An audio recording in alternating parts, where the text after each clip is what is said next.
Hey everybody, this is Grace. I am on my way to, well, I'll tell where I'm going later on in this video.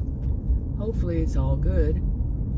But today is, speaking of good, today is Good Friday. And lately, I can't even just say lately, but anyway, lately I have been in what some would call a crisis mode. Well, a crisis. But people inside of it, Why would I put it that way? People involved kind of exaggerate. Maybe not even exaggerate. They're in crisis mode. But in my own opinion, it is that of it's very histrionic. Their behaviors are very theatrical. They're over the top. It does not need to be this, but I'm going to say this way, part of it is having to grieve, and I do understand that people grieve in different ways, and sometimes it can actually be cultural. Okay, I'm not too sure about that. With some people, I've known people who will say something is, like the way they do something, and it's like a bad behavior, and they'll say, well, it's cultural. I'm like, I don't know about that. I think it's familial. If I'm saying that right, familial. But it could simply be let me see, hold on. Yeah, there was something right in the middle of the road, and no, I wasn't going to have that underneath my SUV. And it looked like a big box that maybe fruit juice or something was in. But it was old enough to get stuck. Old enough, my goodness. Oh my goodness. Yeah, I've been around too many drama queens lately, and I have not been able to get enough sleep and rest from it all, any of this stuff. But they finally put up a four-way stop. Oh my goodness. Okay, I have been saying that for I don't know how long, that they need a four-way stop there. And I was just recently telling Adam, and they did it. They finally did. This road is 40 miles per hour. People right there that, oh my goodness, you wouldn't believe how bad it was. I mean, I was waiting for a serious wreck to happen. Not wanting it to, of course, but anyway, crisis mode. How many of us have ever been around people in a crisis mode that have these behaviors? Let's say it could be of anything in the DSM, the personality disorders, cluster B, the narcissistic, histrionic, borderline, and antisocial personality disorders, the behaviors, characteristics, any of these, they're just bad.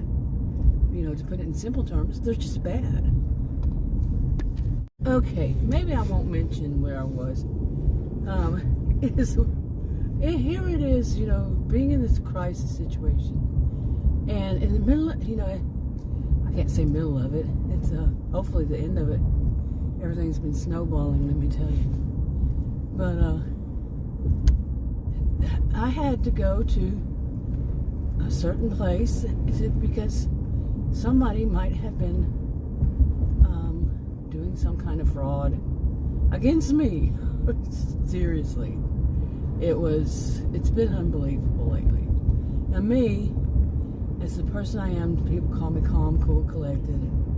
I'm just not very histrionic. I'm not at all. I'm like the total opposite. I don't like being a center of attention. I don't care for it. There's no, you say, but you do your videos on that. But no, really.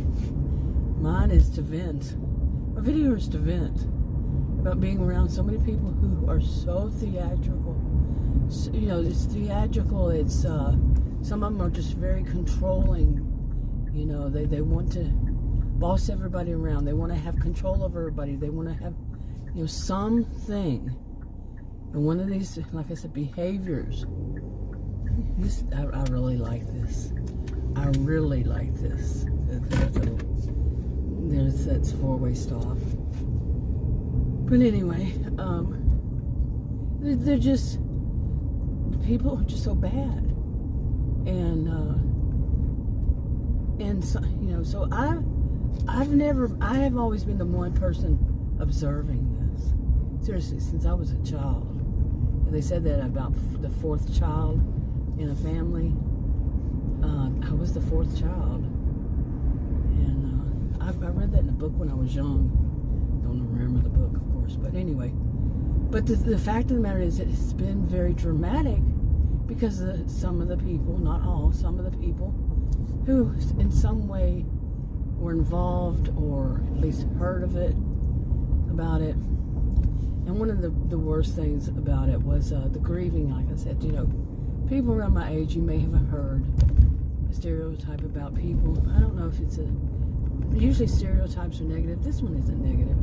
But a lot of older people, they have what they call fur babies, animals that they really do feel very close to, almost as though they're their children. Okay, and one of ours went through a lot of problems and eventually died this week. And that is dramatic, but I'm one, like I said, I understand people grieve in different ways. Me, I had to hold it together because, for one, my health, and somebody had to be there basically to take care of things,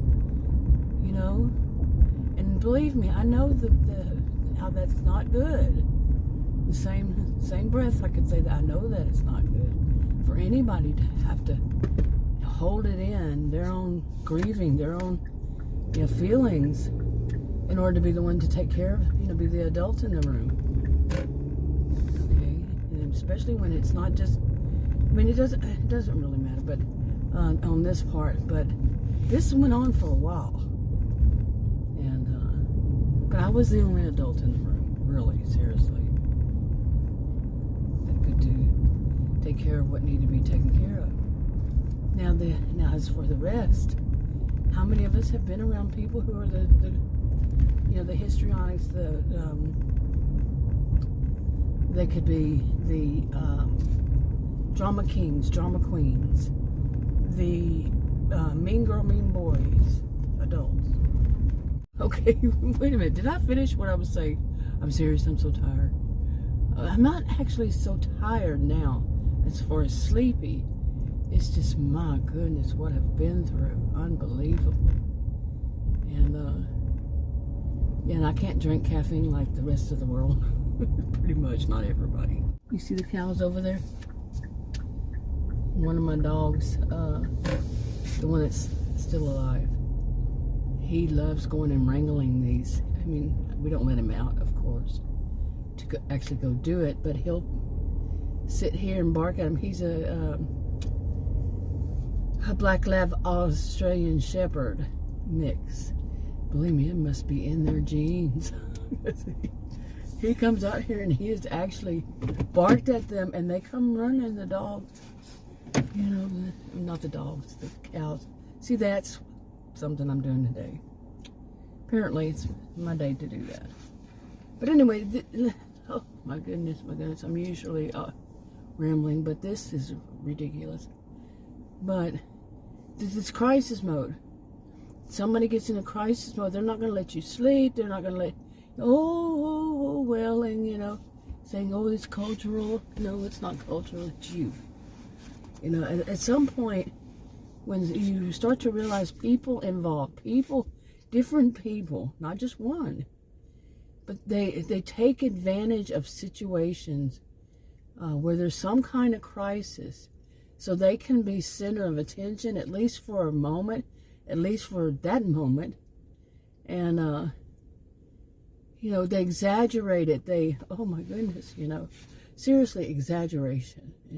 My degrees are in psychology and sociology. I'm a social and behavioral scientist, so I can, I was a career student over 20 years. I taught at college and university. I'm saying all this because this is my background. My background is understanding people. The whole human condition, that's the way I used to put it. is that I'm studying to understand the human condition. So I do recognize when somebody is over the top, this kind of situation, over the top, that it's just, I might get my expressions wrong because I usually don't use them, but seriously, they're just wanting everybody in the world to look at them because they're grieving. Now me, whether I don't think it was some way I was raised, could be, because there are a lot of people like, I was raised Christian. And these people were very holy. They weren't loud with it. Seriously, they didn't know, they just weren't loud. They weren't loud people. They, things were, it was silent. You didn't need to be at the center of anybody's attention. Didn't need to make sure you dress or you look or you to speak or anything. We had one woman, she was an elder in our church, and they said that basically it was because of her, maybe she was, back then they didn't put names to stuff like this, but maybe she had dementia. And that's a totally separate thing. So, but she was not loud. She just did things that they say usually people in our church didn't do. They were very holy people overall. I'm serious. And when I see what I see it unfortunately too much, is out of all those behaviors under the cluster B's, personality disorders, it's the histrionic is what I have seen in my life since I was a child. And this little crisis, I can't say little, strike that. This crisis situation, I had to deal with that. And I'm talking about even neighbors, okay? Neighbors who, knew the dog.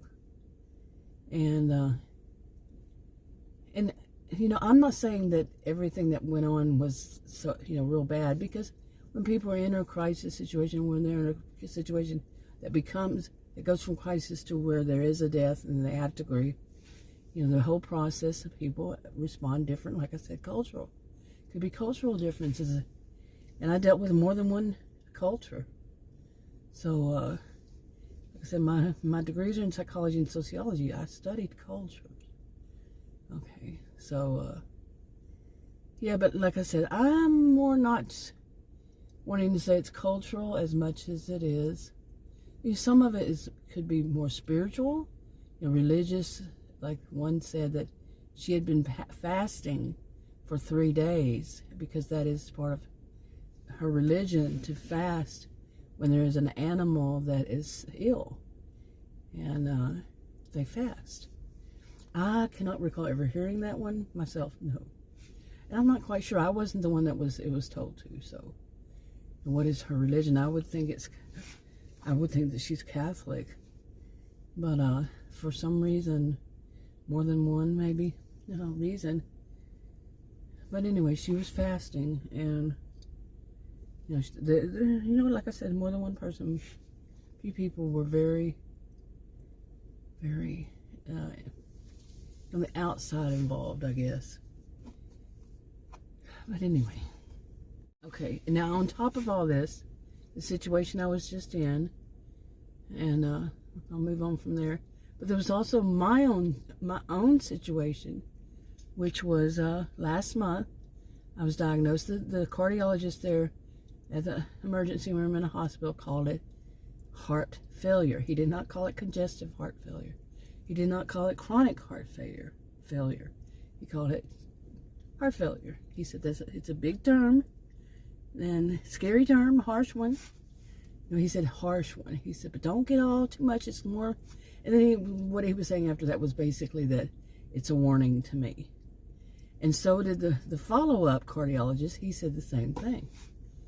So, and when that was, I don't know, 2 weeks or however long later, when I finally, over here, man, some first appointments to see somebody can be months. Like one of them I'm still waiting on is from a different thing. It was 5 months out. Seriously, 5 months. Anyway,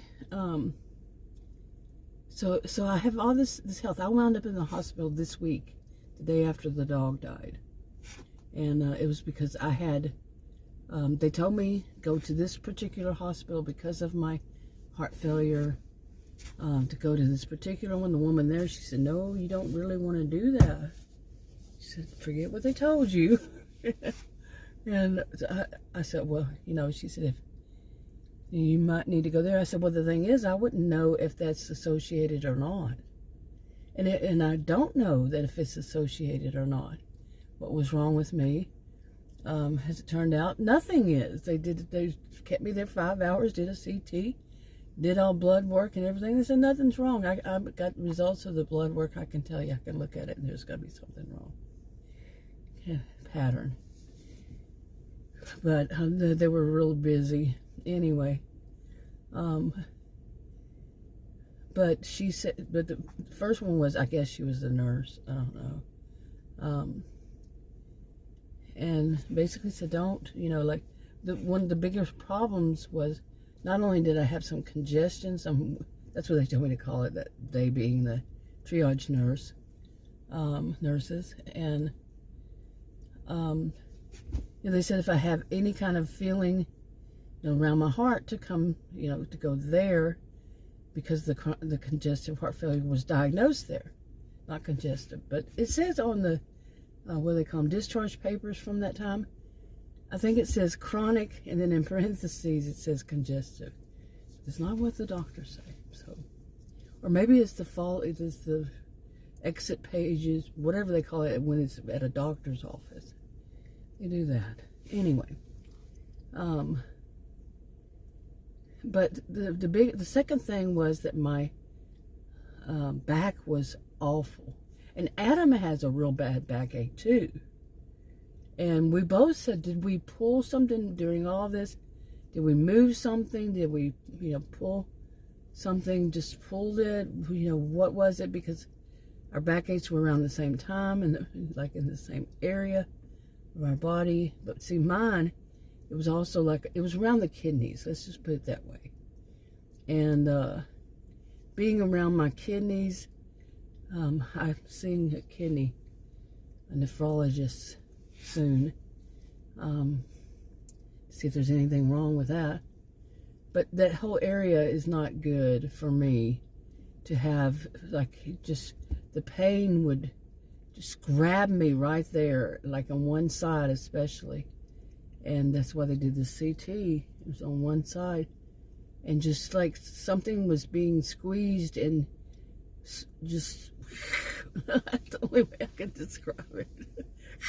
You know? I had to make myself laugh. Okay, it's been too serious lately. You know, every once in a while you just got to have a little down time from this kind of stuff. I'm a cheerful person as it is. It's just been too much lately, really too much.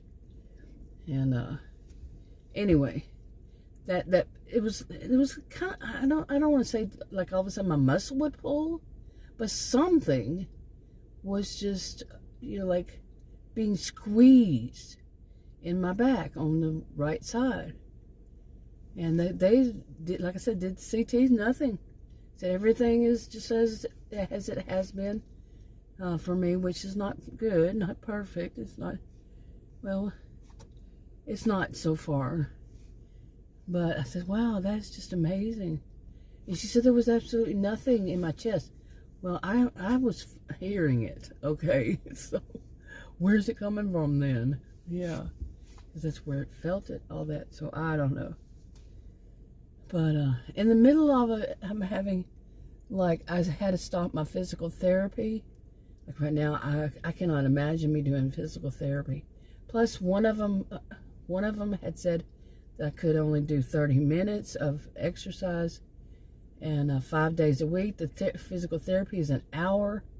I'm telling you, I'm serious. I would come out there sometimes, wouldn't even hardly be able to make it to my SUV because I was so tired. You know, my legs were hurting and all that. And I've been doing a lot of walking lately because we had 3 dogs, and one of the dogs actually attacked the dog that died. after the dog had been in the hospital with pneumonia, well, it turned out it was kennel cough at first. And then they found that it had an enlarged heart like I do. It's what they found on me too. All this kind of all going around the same time, not exactly, but within that same period, since last month. Okay, since last month. And the one dog that attacked the one that was weak.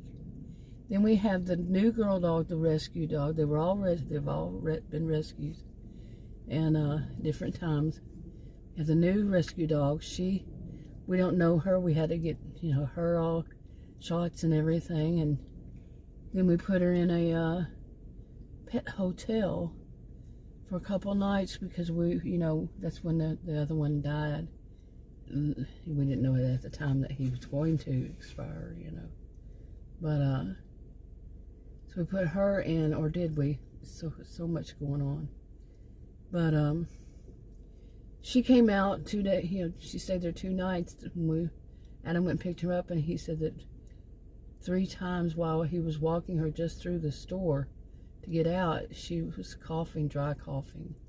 So we told the vet, and the vet said, come pick up some medication. She may have picked up the vet's office, vet tech. So she may have gotten kennel cough. So we have to keep those 2 dogs, the ones remaining, separate. And I had to call back again and said, look, I don't know, can I keep her in the, we didn't know this was going to happen. We don't know what to do. Can I keep her in the garage? I don't like that. I said, yeah, but not the hot, we're not real hot right now. But I read online and listened to the vet tech, and basically we take her in during the heat of the day, which was just yesterday and the day before, and Adam takes her, sits in there with her, and I put a thermometer, it's got a test for humidity and temperature out there.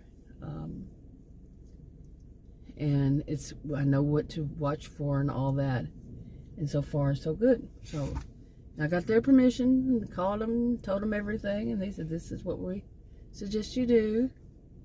And we had gotten our medications. We got the other dog because he did attack the dog that died.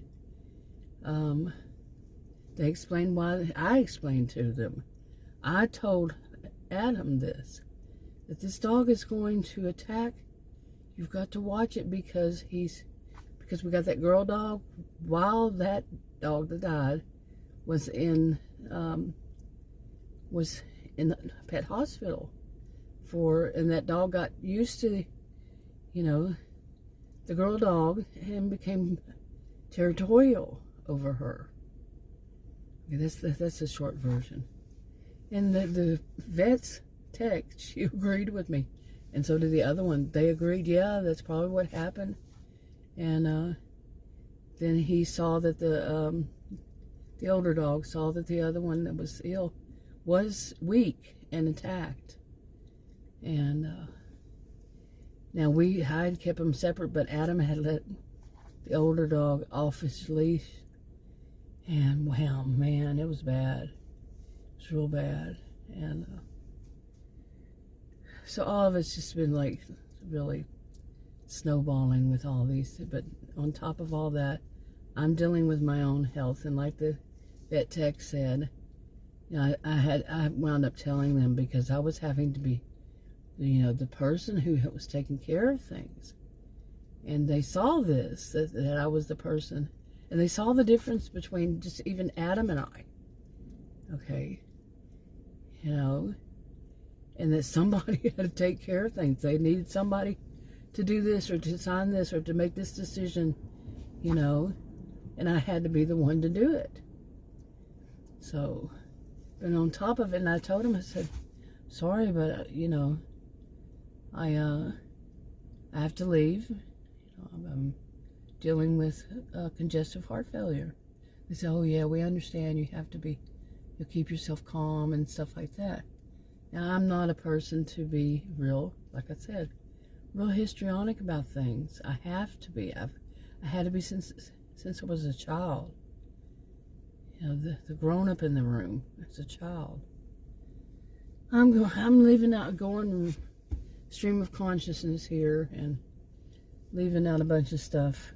But I am actually enjoying just sitting here right now, doing this video, because these little things, just taking care of, you know, just taking care of little things. It has been such, like, I'm like I'm getting a vacation from what I have been dealing with. Like I said, it wasn't just one person. So many people take such advantage of any crisis situation to make it about them. You remember that? I've said this before, an example. What was the name of that? Tears of Endearment. I watched that again recently, like a year or two ago. And the mother, how she always made everything all about her. That would be the histrionic thing. You know, the people who see somebody else in a situation, you know, like somebody else, say they're going through a crisis situation, their friend or their mother or their, you know, their family member, or their whatever it is, somebody passes away, and they're real sad. Well, that histrionic person will let that person be the center of attention for a very short while. Then the attention has to be back on them. You know, the person who's not at all involved. So quite often it's just like maybe they work together. I've seen stuff you wouldn't believe. You know, so then they don't care if it's negative attention, positive attention, as long as they're a center of attention, as I say. And not all of the people with histrionic behaviors do this, but those who do.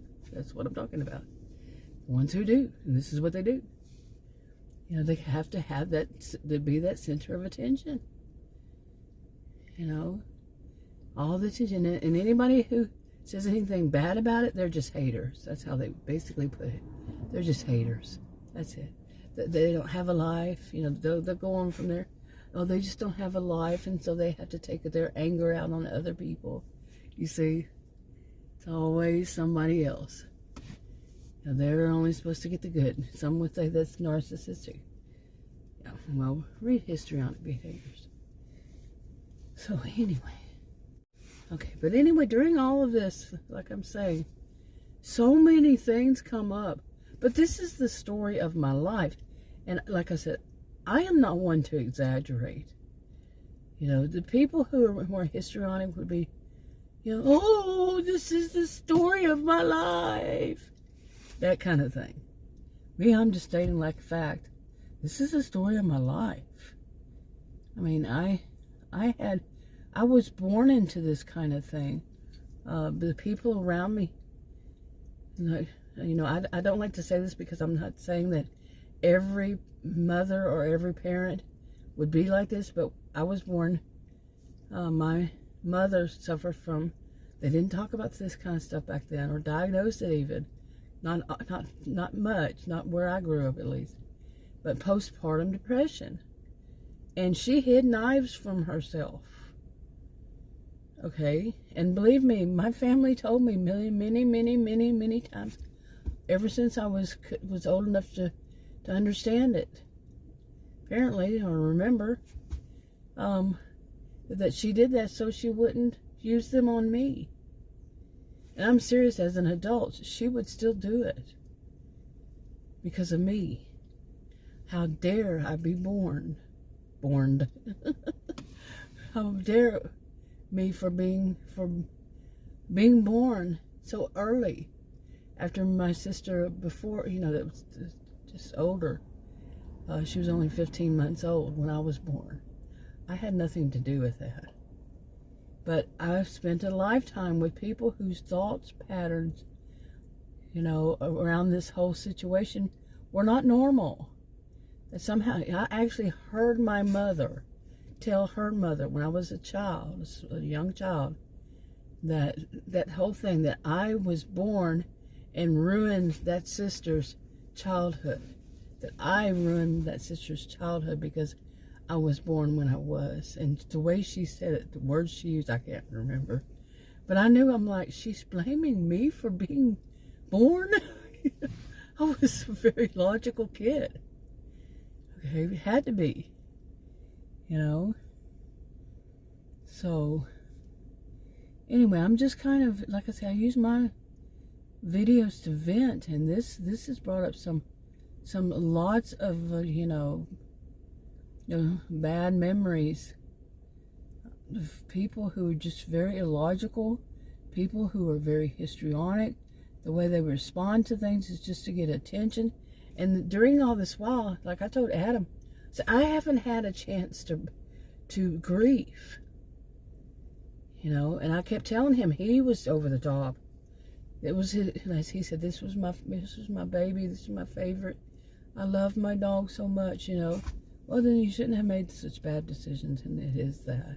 And he knows it. He said it. He told me. He knew that this whole thing that snowballed was because he made bad decisions. But he kept doing it the whole while. The whole crisis. And he wasn't the only person making the bad decisions. And one of the bad decisions was he wasn't sleeping. Feeling grief along with a lot of guilt. Yeah. It's not me. I'm not feeling guilt because it wasn't me. And the people involved, like I said, there were other people.